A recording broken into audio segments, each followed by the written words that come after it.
Warga di Kelurahan Kalaserena, Kecamatan Bontonompo, Kabupaten Goa, Sulawesi Selatan diberi edukasi bagaimana mengembangkan diri untuk menciptakan usaha mandiri di bidang kuliner.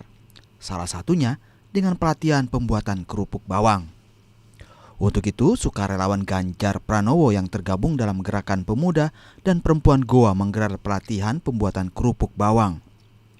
Peserta pelatihan diajarkan tentang pemilihan bahan baku, pengolahan, penggorengan, hingga penyajian dan kemasan yang menarik sehingga memiliki nilai jual.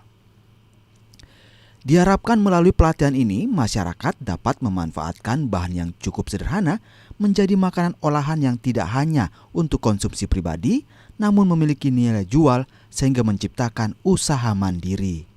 Tujuan dari kegiatan ini adalah bagaimana masyarakat dapat memanfaatkan bahan yang sederhana, kemudian membuat jadi sebuah olahan yang kemudian orang doyan makannya, kemudian dapat membawa nilai ekonomis untuk para ibu-ibu, utamanya bagi pelaku UMKM.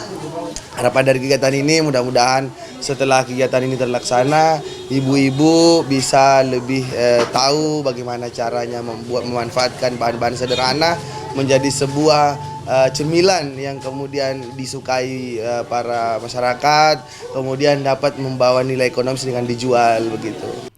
Salah satu peserta pelatihan mengaku antusias dengan kegiatan yang bermanfaat ini, lantaran mereka dapat memadukan kerupuk bawang ini dengan usaha makanan mereka.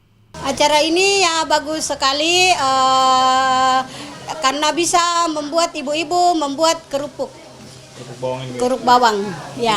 Saya penjual nasi kuning keliling, jadi ini kerupuknya bisa saya buat di rumah untuk dibawa keliling juga, dipasarkan di keluar. Oh, berarti bermanfaat kegiatannya? Iya, bermanfaat sekali buat saya.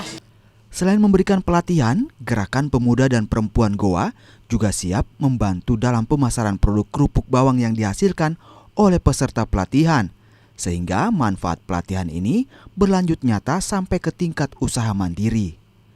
Dengan pelatihan pembuatan kerupuk bawang ini, diharapkan warga di Kabupaten Goa dapat menciptakan usaha mandiri dan juga lapangan kerja.